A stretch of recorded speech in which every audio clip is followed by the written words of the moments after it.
Dr. Wagner is a full-time professor of philosophy and logic with the College of Human Sciences and Humanities at the University of Houston Clear Lake. That's also where he taught the philosophy of sex class, a graduate level course cross-listed as in psychology and philosophy.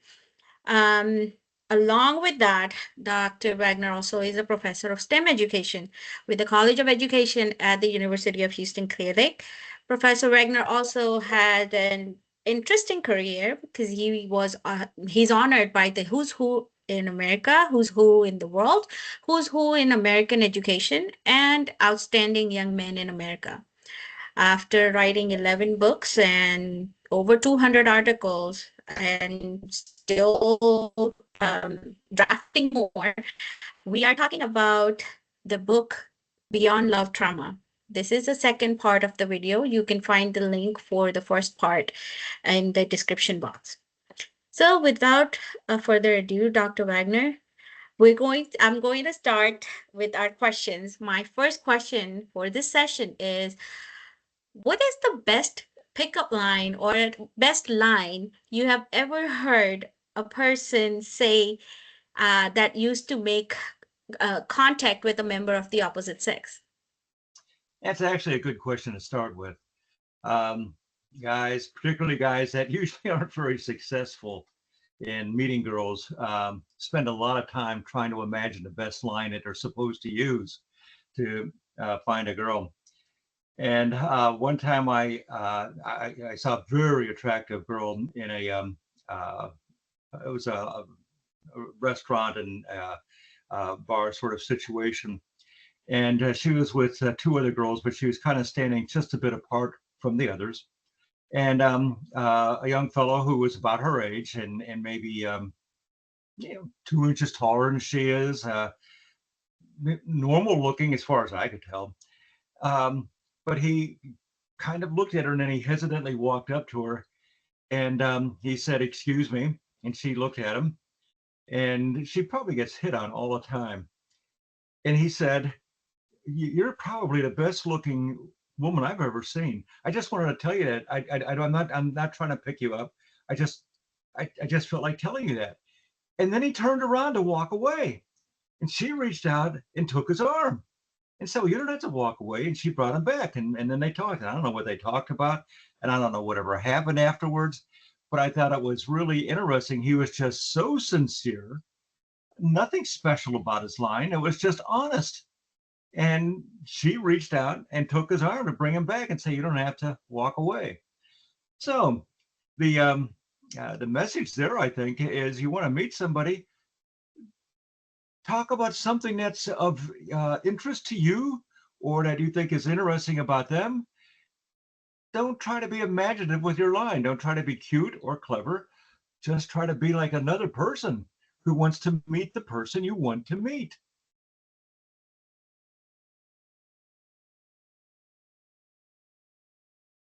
So not like, oh, I'll go get the moon for you or the stars for you. Oh, that was a good one. Um, After a man meets a woman he would like to go out with, how should he proceed?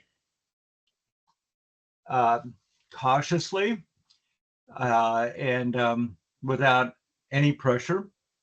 To use pressure sends out two messages. One, it sends out a message that he may look desperate.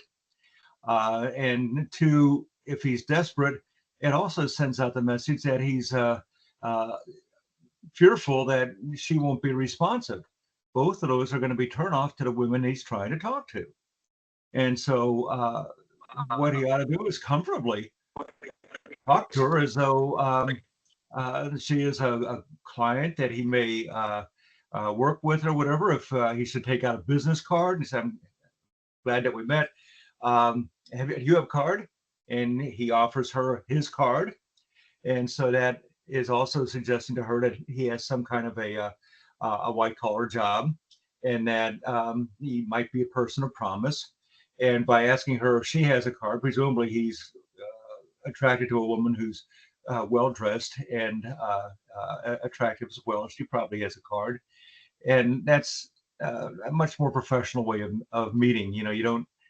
It's not like kids in high school who are trying to come up with uh, a an exchange that they'll play together sometime. So make it professional. If he wants to go a little bit further, or she doesn't have a card, he ought to have a card, or he got to get out of the dating game. But if she doesn't have a card, he can also suggest, "I'd like to have coffee with you sometime. Not dinner, not a date. Just I'd like to have coffee with you sometime. Maybe after work at Starbucks or whatever." And so you keep the pressure off. The magic of Starbucks. Okay, so where is a good place for a woman to meet men? Gyms. A lot of guys are going to be at gyms, and oh gee whiz, starting maybe 20 years ago, women started going to gyms more and more, and so now you're likely to find just as many women in a gym as you are men. Of course, the women are usually in our separate room doing yoga, but yeah, if they're not, they're going to still have to go through the front door and out into the parking lot. Gyms are a good place for women to meet men, because men will be there.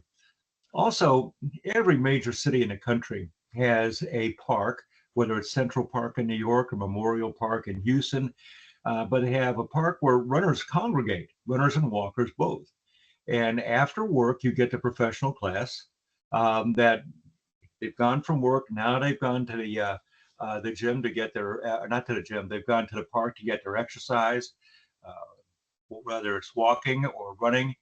And it's always easy to make a brief connection with somebody, and there's not an embarrassing moment if it doesn't work out, because you can, here in Houston, you can say, wow, it's really hot today, and if the person you're talking to looks at you and thinks that you might be interested, they can say it sure is, and it's humid too, and it's always humid in Houston, but then now we have a dialogue going and the people can talk. If the other person isn't impressed, they can just say, yeah. And that ends it. And there's no embarrassment. The person just said, yeah, this isn't going anywhere, and you let it go. So outdoor festivals are also uh, other places where men will tend to congregate. And when they do congregate, going to like a state fair or whatever, they are looking for women more often than not. So those can be good places to meet men. So what about the women? Like, where is a good place for for men to meet women? Men have it so much easier if they follow this. Um, and part of the reason men have it so much easier if they follow this is because most men won't follow this. For a man, he can go to an opera, ballet, theater on a Thursday night. Thursday night, Saturday nights are dates. Friday nights are touch and go. But Thursday nights, when women who don't have dates but they like the finer arts, like yeah, opera and ballet and theater, will go as a group, and to see a single man not wearing a ring, maybe with one other man, and he's dressed to the nines. He, as are they. He's in his business suit, and the women are looking, going, "Wow, what are these guys doing here? They have an interest in this." So, the guys are way outnumbered by other single guys if you show up on a Thursday night to opera, ballet, or theater. That's awkwardly interesting. So let's say two people meet at one of these places. They have the first date. After the first date, how should things proceed? The woman will wait for the guy to call. And you might say, well, that sounds old fashioned. It may sound old fashioned, but one of the reasons it is old fashioned is because it keeps working like that. So the woman waits. Um, and the guy has to be patient. The guy will ruin any personal connection he has if the very next day he's already calling her. I mean, good golly, you just went out with her last night, guy. Get a grip.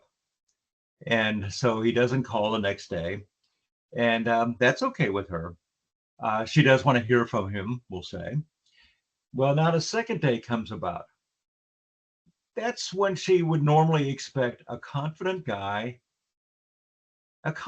ordinary guy to call. He may not. And suggestion to the guys, don't call that second day. Wait till the third day. The third day, she's thinking maybe he wasn't as interested in her as she was in him. And what's wrong with that? Because, men usually find her attractive. And he calls finally on that third day. She is so happy that he called. Even if she wasn't that interested in him initially, he was okay. But she wasn't really fascinated by him. But because she's been waiting for 3 days for him to call, now she's so happy that he called. He's much more likely to get a favorable response from her if he's about to ask her out for another date. And he should not wait till the fourth call. I mean, for the fourth day. If he waits till the fourth day, he's just a jerk. So it won't work out well. The third day is about right. There's kind of a rule of three in dating. Within the first 30 minutes, you pretty much know whether or not you want to go out with the other person again. Within 3 days, if the person hasn't called, you're hoping that they'll call, and your chances of having a second date for the guy goes up. And 3 weeks, if you have been dating on and off for 3 weeks, that's pretty much all it takes to know whether or not you should keep dating. After 3 weeks, you've probably gotten to know somebody well enough to know whether or not this is just a fun date, or this is just chasing romance. But there isn't much more substance to it than that. So three, and three. Keep in mind for a lot of things that go on with regards to dating. So yeah, the rule of three, I think you mentioned it earlier too. That is interesting. Now shifting gears towards more intense discussion or conversation. Okay, is mating and dating all about physiological mechanics in the end, or is there something beyond that? No, there's a lot beyond that. Psychologists have done, of course, we're all interested in human behavior, and human sexual behavior obviously is going to attract a lot of interest. And we know things like when somebody fancies another person, the pupils of their eyes may enlarge. Uh, the pupils of our eyes may enlarge if they show us photographs of people that we find attractive as opposed to people we don't find attractive. So without us giving a command to our own eyeballs that says pupils enlarge, we don't do that, but they just do it naturally. Well, that's because there's brain mechanisms that are sending information hither and thither throughout the brain. The brain really isn't, we talk about it as though it's an organ like our stomach or whatever, but the brain is really a community of organs. You've got the decision maker part of the brain, which is the prefrontal and the frontal cortex. You've got the amygdala, the I'm forgetting the other two. There's three elements that make up the limbic system. The amygdala being one, and it's just above your ear, and it says to generate much of the chemicals that you need, like oxytocin, for an emotional response to your environment and the people that are around you. Your visual mechanisms and judgments are triggered from the back of the brain and then sending information forward, and then routing them through these other components of the brain. The other two of the limbic system are the thalamus and the hypothalamus. There's a lot going on, and the brain has to be engaged for one person to find another person attractive. But whatever we might understand about how that, sorry to use the word, but this is what we are, meat. We're animated meat. Going beyond the animated meat of how our brain works, in a dating situation or any other situation. There seems to be something else going on that philosophers would call uh, the phenomenological aspect of the experience. And so in this case, what we mean by the phenomenological aspect of the experience is, do you feel comfortable with the other person? Or does the other person make you ill at ease? The other person makes you ill at ease, you're not going to accept a second date, or you're not going to make an offer of a second date. If the person makes you feel comfortable, in what way? And we can't find the place of comfort exactly in the brain, but we know it when we feel it. We know it when we feel it. I'm feeling comfortable when I'm with this person. I'm a little bit ill at ease when I'm with this other person. Uh, Knowing stuff about your brain isn't going to help you figure this experience out. And you want to figure the experience out. Do I feel comfortable with a person or not?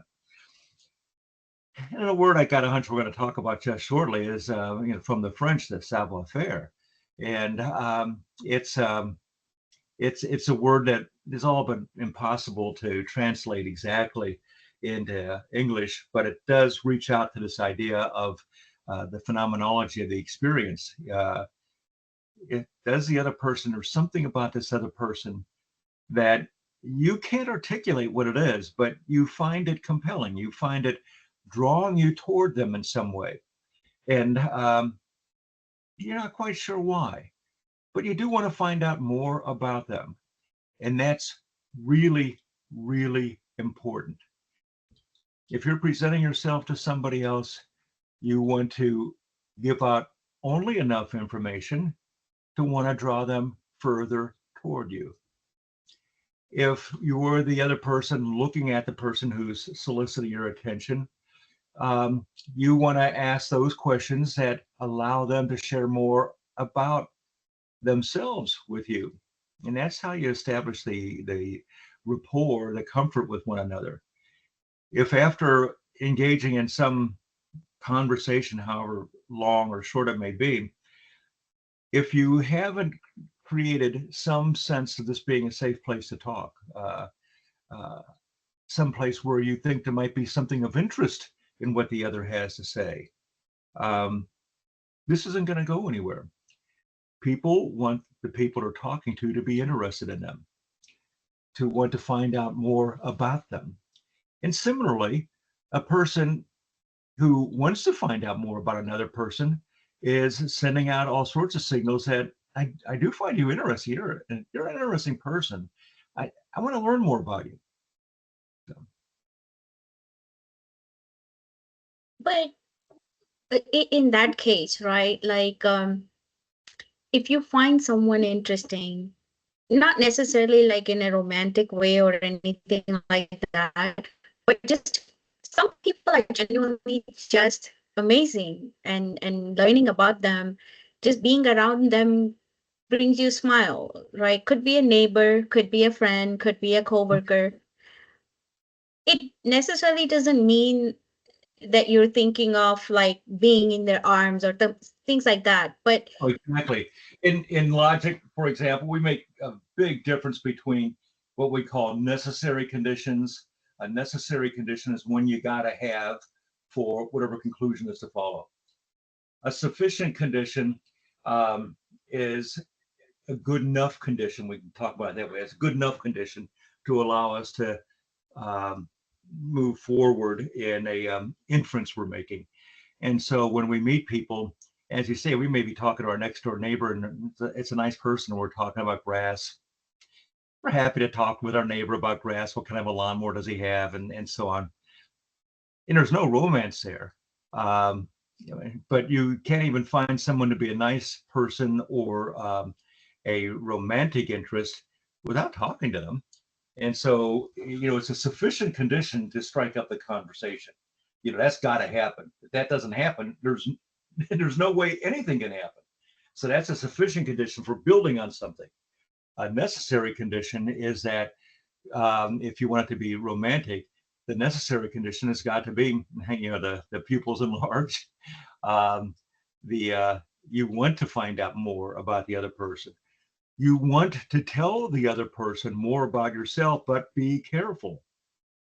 If you start telling the other person too much about yourself, it doesn't look like you're listening to learn about them. And if they like you, that's what they want to do. They want to see that you like them and that you're eager to listen to what they have to say about their lives and their thoughts and so on. So it's a delicate balance there. But would it work same way for a man as the women? Because women are naturally better listeners than men. Um, Women are more skillful at social discussion, generally speaking. Men are more to get quick to the point and move forward with some kind of a plan or whatever. And that's fine. That men and women are different that way. It's probably one of the things that attracts us to one another. Um, I guy doesn't want a woman that's just like him. A woman doesn't want a guy that's just like her. So that's how they came up with opposites attract. I'm not sure if I'd go that far. That opposites attract. Let's say complementaries attract one another. So there are some things that align and some things that give us an attractive difference between one another. Wow. Okay. So you mentioned last time about not keeping a list of what you want in a spouse, because you said you keep a list when you go shopping for a car or furniture. Right. Is making any kind of list of what you want in a partner ever a good idea? Like even a checklist of what I want in a good partner, what I Yeah. want in a partner. Be cautious with the list, but you should have some common sense list of red flags, not of what you want in a partner, but of red flags. So on a first date, the person you're with is drinking too much. Um, that's a sign that you don't want to go out with that person again, because they're either not comfortable with you, or they're not comfortable with themselves, or some reason why they're drinking too much, particularly on a first date. Boy, that's a big red flag. Um, if you go to dinner with somebody and they uh, immediately order the most expensive of everything that's on the menu, that tends to suggest that they're there for a free meal at a nice restaurant and not really for you. And so if you're the guest, be moderate with what you order off the menu. Don't go for the most expensive, and also don't go for the cheapest, because that sends a message that you think the poor person can't afford a better meal. So you go for what's in between. Again, the idea being keep the pressure off so that people can get to know each other better. Let them chat. And just a little while ago, you mentioned the word. Let me throw out another couple of red flags there. If somebody's always talking about an ex, and this is their first date, this is a bad idea to go out with this person again. Either they're not over their ex, and that's why they are talking about him so much, or they're full of a lot of unhealthy emotions regarding the other person. Maybe hate or whatever. But by the way, hate is the closest emotion to love. It takes a lot Mm, of psychological energy to hate a person, just like it takes a lot of psychological energy to love another person. So if you find somebody who's talking about how much they hate their ex, that's also a red flag, because it's telling you they're not over this person, and this person is controlling much of their life even when they're not around. Run away from that. This person is not ready to date. so when someone says that, okay, I'm over that person and I hate that person and blah blah, and they They keep say they bringing it hate up, that. You should run. you should you I mean, you should should, run. because what they're doing is they're hate's a strong word. And if they're meeting you for, a more in-depth occasion, romantic possibility ahead or whatever, and they talk about how they hate their ex, man, that's sending up a red flag that that's a strong emotion that they're still nursing. And get away from that. A person who isn't nurturing a strong emotion regarding some previous love affair is you know, going to be just as comfortable talking about it because it's not important. They'll be just as comfortable talking about it as they will talking about the shape of the salt and pepper shakers on the table at the restaurant you're at. It just isn't a big deal. So, that person talks about how much they hate the ex. This don't follow up on this relationship at all. That's a red flag. Mm. If they talk about their kids and uh, they sound like they love their kids, whether they have custody of their kids or not, the other person has to think to themselves, am I prepared to go further in a relationship that's going to involve children? Because they're part of the package. Like it or not, they're part of the package. And if you don't like kids, they're part of the package. It just isn't going to work. If you don't know where you stand with regard to kids, we'll keep an open mind to it. Meet the kids, think about it. Um, but that is a serious consideration. It's not a matter of checking all the right boxes. It's a matter of looking to see, is this a red flag for you? And somebody that says, I just don't want kids around, no matter how much they may find the other adult fascinating, this relationship can't have a healthy future if one of them dislikes kids and the other one loves her kids. Wow. So earlier, a little while ago, you mentioned the French word savoir-faire. Uh-huh. Would you please explain what does that really mean? The French tell us that there is no complete English translation of it. But savoir-faire means that there is something unique and indefinable about this other um, that charms you, fascinates you. You don't know why. Yeah, one of the goofiest things that young people do, and you see it in a lot of sitcoms. You've seen it on sitcoms from back in the 1950s to today. Couple are together, and one of them asks the other, "Well, so why do you love me?" Well, that's a stupid question. If somebody could tell you why they love you, you have just turned yourself into a product and they've described your characteristics. I love you because you make a lot of money, or I love you because you read good books, or I love you because you're a good athlete, or I love you because I like the way you dress. All those are features of a product. A person who is, when a couple is in love, they shouldn't be able, they can talk about a lot of things they like about the other person, but they can't just come up and say, I love you because, and then give a word for it. You can't. It's savoir faire. It's something Mm. indefinable, but this person has it, and you've never had it with anybody else before. Savoir faire. And I don't need to define it because what the heck? This is so individuating, so unique. It's all it needs to be. And by the way, when you do ask somebody else, why do you love me? It sounds like you're insecure. Yeah, it also sounds like you don't have a very sophisticated understanding of love yourself, because it almost sounds as though you're asking the other person to uh, somehow come up with a reasonable list of what makes you so grand. You don't want them to be able to do that. There's got to be that charming uniqueness that obviously you have.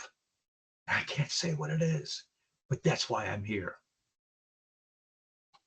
And I guess, I mean, it makes sense because if they could put it in word, that could easily be replaced by the other person that have the same quality. Yeah. and you can't be replaceable. Right. Okay, so Dr. Wagner, as we get closer to ending our episode, I last session, the part one, you mentioned that there are three intimacies: the physical or sexual, emotional, and intellectual. Can you please define each of them and explain which one is more important? Absolutely. And this is probably the most important thing I'll have to say today, really. And these ideas that I'm going to share with you right now really don't come directly from me. They come from a very good philosopher years ago by the name of Roger Scruton. And he wrote a book called Sexual Desire. He's really talking about love. And he talks about the three intimacies. For the most part, uh, most ordinary people who don't understand much about love, romance, intimacy, the first thing they're going to be thinking about is physical intimacy. You know, they see somebody that they think is hot. Oh man, I want him or I want her. And so that's number one. By the same token, they're also going to be so quick to go, you know, if I was going with someone or I was married with someone and um, they engaged in some sort of a physical intimacy with somebody else, I would be so mad. I'm not going to put up with that. That would be the thing that would balance everything in a relationship, physical intimacy. And yet physical intimacy is the weakest of all intimacies. When you have a liking for somebody's physical presence and you're young, they're going to lose that eventually, as you will lose yours too. And ideally, physical intimacy at best only buys you time. And during that time that you bought with your physical presence in the other one's life, you build up the other two intimacies, intellectual and most predominantly the emotional. The uh, so physical intimacy can come and go. You can have many people that you may have expressed affection for based solely on physical intimacy, but you didn't know the person. They come and go. May have broken your heart when this person you had great physical intimacy for left you after just a couple of weeks. A couple of weeks later, you're going to be over it. Physical intimacy just doesn't have a lot of clout, though it does cause us to turn our heads initially. The next intimacy is intellectual intimacy. Someone that we find as having penetrating ideas about the world, about us, about relationships, about all sorts of things is very attractive, particularly in areas like in medicine. Senior physicians are always on a pedestal to those who are residents or first year physicians in their past their residency and as real surgeons now or real oncologists, whatever they might be. Law firms, junior partner, not a junior partner, an associate can find a senior partner terribly attractive because the associate just got out of law school, but the senior partner seems to know everything that's in the law backwards and forwards. My golly. And so you can put this person up on a pedestal and you're idolizing them, and it feels good to be idolized.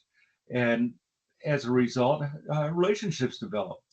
Professors and graduate students have the same danger or possibilities going on, where the professor seems to know so much and the graduate student wants to get to know so much, but they see in a professor somebody who embodies all this knowledge.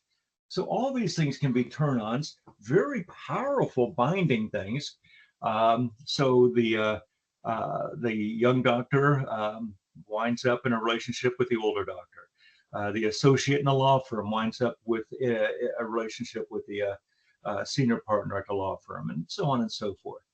Very powerful intimacy building structures emerge from um, intellectual sharing. But intellectual sharing hasn't even got as much muscle as emotional sharing. It's when your emotions that you fear so much, when they're laid bare, your emotions that you dig down deep when you really want to give to somebody something of yourself. It's a lot easier to give somebody a gift, um, but to give somebody something of yourself feels dangerous, feels reckless. It causes you to take big chances. What was the most embarrassing thing that ever happened to you in high school? Now, chances are you don't want to go running around telling people that story. But to share that story with somebody, you're taking a big chance because you're giving them something you wouldn't give to somebody else. Emotional intimacy, incredibly powerful. You want to see the power of emotional intimacy?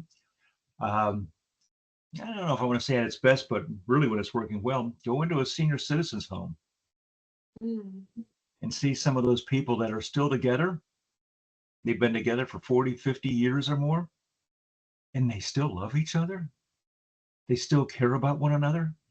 A lot of women have told me how much they like the movie, The Notebook, right? Oh yeah. And Yeah. there's the old couple having you get to see them from their youth to the end. It was emotional intimacy that got them there. Intellectual intimacy helps a lot. Physical intimacy just jumpstarts it. It doesn't really take you there, but it's the emotional intimacy that does take you there. I want to tell you about a story of one person in particular. Um, a student took this class of mine, uh, and he thought it was the last chance that he had for his relationship to survive. He was a preacher. He was a chaplain in a hospital, and he was a runner, and he had developed really good friendship with a nurse at the hospital. And in fact, they used to go out at lunchtime and run together. Well, runners, because you've got all these endorphins going in your brain. So as you run, you tend to get loose of lip. It's almost going into therapy because you talk about things you normally wouldn't talk to people about because the endorphins in your brain are just letting the words run out. And so, both the nurse and the chaplain got to see a lot of human misery, at the hospital that they worked at. And so they shared them with one another. Now, the fellow was taking my class because he had decided that he loved the nurse, but there was nothing wrong with his wife. And they had been married for, 20 some years or whatever. There's nothing wrong with his wife. He doesn't know how this happened. And he and the nurse had even talked to each other about being in love, but they had not even so much as held hands, but they were convinced that they had fallen in love. And he certainly didn't want to do something bad to his wife because she had never done anything bad to him. And he was confused about the whole thing. And he couldn't figure out any way of getting around it.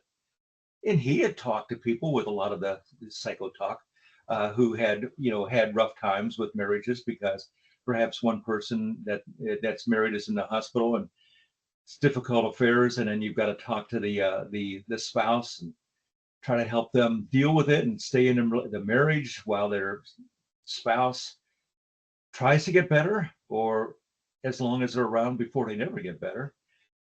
So really tough, intimate stuff that they had to work with, and he would tell the nurse and the chaplain would talk to each other about that. He used to tell that stuff about his wife.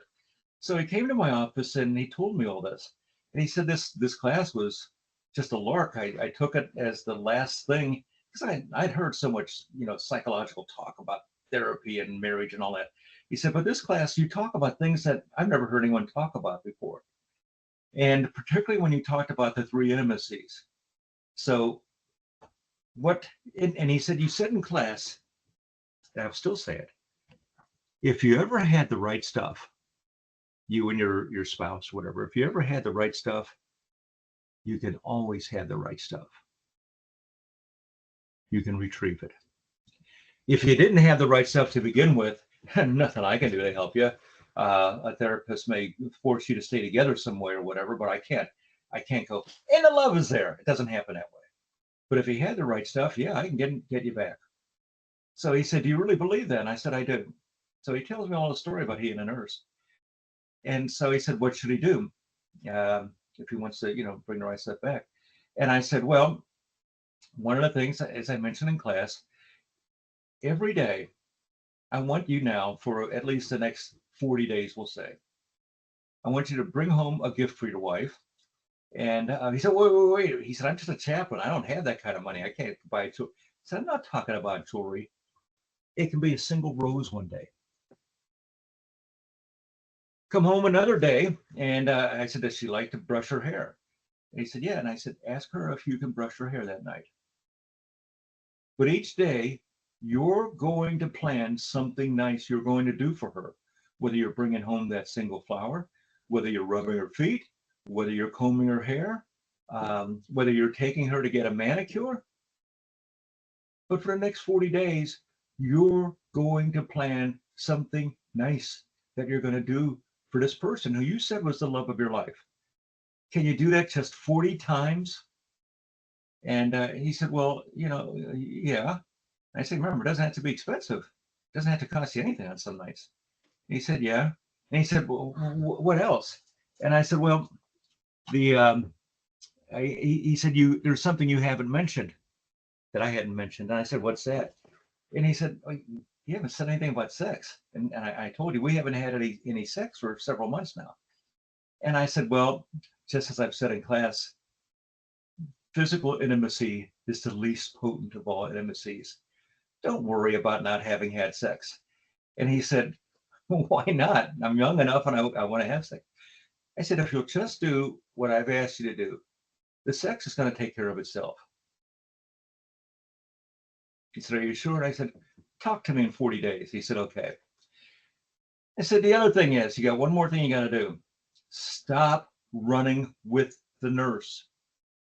And there's nothing wrong with her. I don't know this person. She could be a wonderful person, but you guys put yourself into a pickle because by running with each other every day and telling each other about the difficult things that you're dealing with at the hospital each day, you're building a lot of intimacy with her, both intellectual and emotional.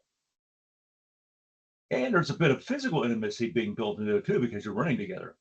But the two big ones are the intellectual intimacy as you're talking to each other about, how do you think I should handle this? Or the emotional intimacy in part. This tears my heart out that they're going through this. Who did you talk to about those things before you started running with the nurse? And he said, and he kind of blushed. He said, well, my wife. And I said, yeah. Where you invest the most important coinage that you have is where interest in that coinage will grow. You were investing in your wife each that night when you came home from work, and your love grew.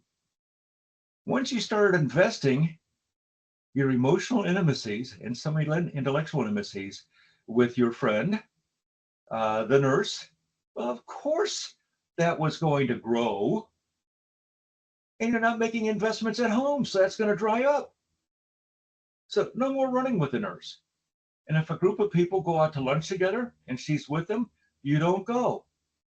Now, don't treat her as though she's to be a fallen woman or whatever, because she's not that. She probably fell into the situation like you did, innocently. But you guys can't afford to be buddies innocently. You've got something important you've got to work on, and you can't work on it if you continue to invest your intimacies in her. I said, can you stay away from her for 40 days? And I said, you might even have to tell her you have to, but you've got to do this. And he said, okay, he could do it. And the next semester, he shows up in my office one day and he said, I've got to talk to you. And I said, okay, but he was in a good mood. And I said, what do you got to talk about? He said, I got to thank you. And I said, well, for what? And he said, what you said worked. We're having one of the best times of our married life that we've ever had. And he said, it wasn't like I had to wait forever for sex to happen. After about 6 days, it was like we started a new honeymoon. She wanted to go upstairs and it was unbelievable. How did you know she was going to work that way? And I said to him, I wasn't working on her. He said, huh? I said, I was working on you. And he said, oh, that all makes sense now. And I said, yeah, you were the one that was making inappropriate investments. You were the one that was letting your prime investments dry up. You were the one that had to remember, I need to brush her hair sometime. I need to find little ways that stand out that I'm giving this to her. It's clear that I'm giving this to her, whatever it is, because she's special. And that doesn't have to be special. I mean, I'm sorry, that doesn't have to be expensive. It just has to be special. Hmm.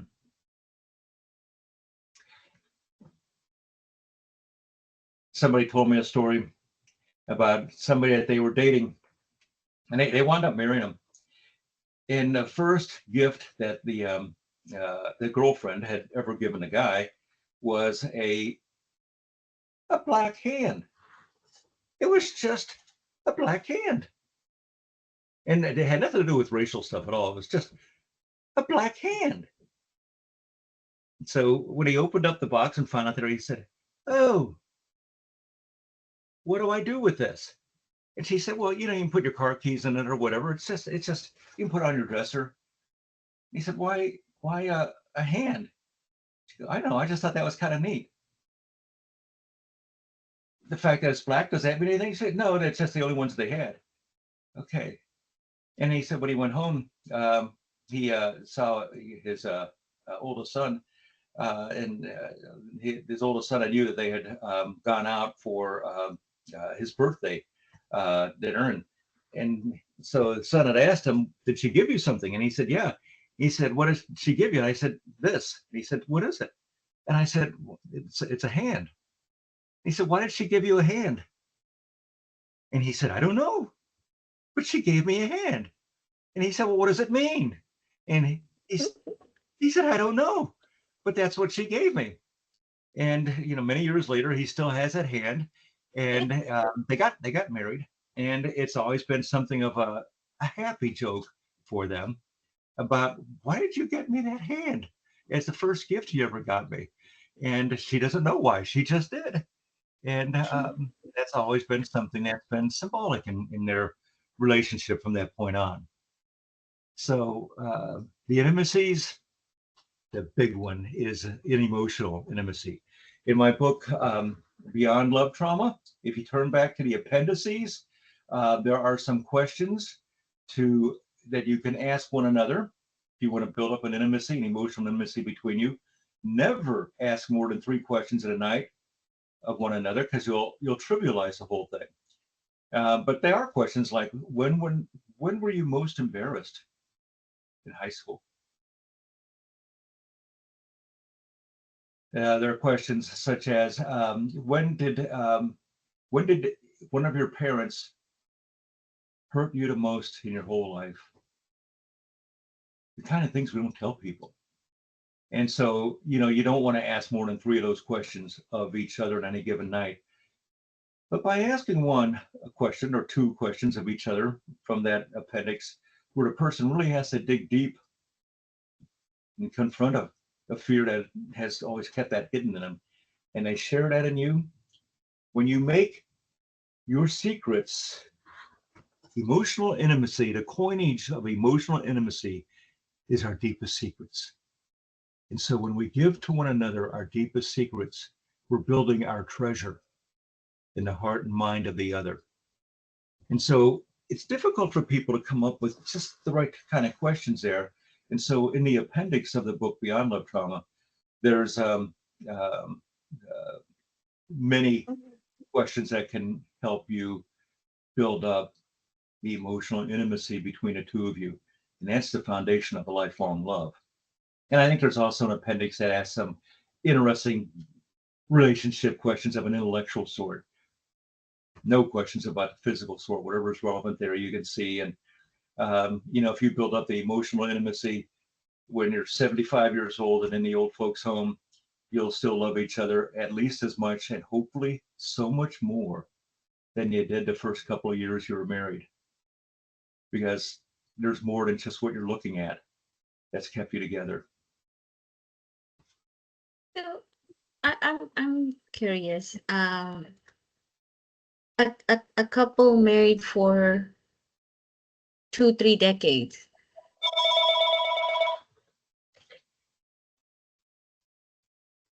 If a couple is married, happily married for 2-3 decades, and then have one of the partner has friends who they feel comfortable sharing or listening to the other person, with the friends' stories, or I guess secrets, could it could it develop into like an emotional affair? Absolutely. That's one of the most dangerous things to a couple is to share your emotional intimacies outside of the couple.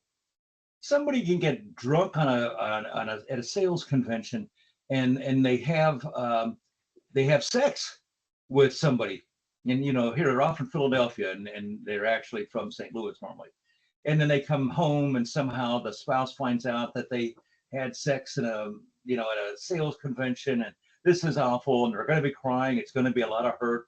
They can go to therapy, and the therapy can get them back online, or go to their pastor or their rabbi or whatever, and they can get back online.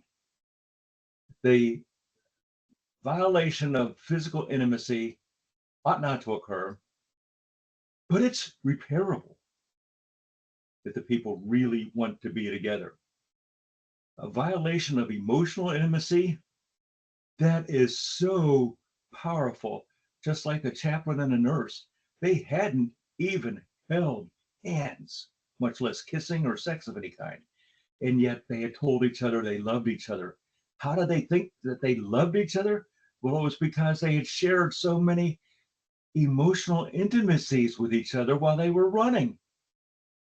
And so they had become the two as one. Emotional intimacy is what makes two as one, not physical and not even intellectual. It's the emotional intimacy where all the power is. So when people start, sharing their relationships with another person, I mean, they're really deep secrets. They're putting their marriage in danger. That's really dangerous. Wow. Where do you go to when you're really, really hurt? Well, the person that you can share emotional intimacies with. If that's become not your spouse, but a friend of yours at work, well, you have just said your friend at work is more intimately bonded to you than your own spouse is. But could it be possible that the spouse, like let's say a man has certain level of thinking, but the wife is not there yet, right? She's not thinking at the same level, or she's not as open-minded as he would like her to be. But this man finds another person or a friend who meets him at that level intellectually. Then if he thinks he's come across that, he should turn around and walk away from that right away. Hmm. If he respects his marriage, then his duty is to help her get to that Hmm. special level where he is. It's not an excuse for him to say, "Oh, but over here I found this." Yeah. Nah, that's an excuse. Who are you kidding? If the your wife or your husband or whatever has not kept up with you in some way, then get the other person there, just like the Mhm. chaplain did. Bring her a gift every day. Well, I'm not a rich guy. It can be anything. Comb her hair. Bring her a rose. That's how Oh, you'll get her. yeah. Very, very interesting, Dr. Wagner. Thank you so much for giving the insights of the book and covering some of these topics. There's a lot more coming in part 3. So once again, thank you so much for your time, for the knowledge and the the details that you're giving. And I guess you're also giving some tips on dating. So this is an educational purpose only channel. Whoever wants to read more, please read the book. You'll find a lot of different tips in there, and you may find that helpful. But thank you so much for to the viewers who have been reaching out and letting us know that they enjoy the book and they are enjoying the topics that we're covering. Thank you so much. And thank you, Dr. Wagner, for your time, the Thank you. wisdom, and the knowledge. See you Thank you, next time. sir. All right. Yes, sir. Bye bye.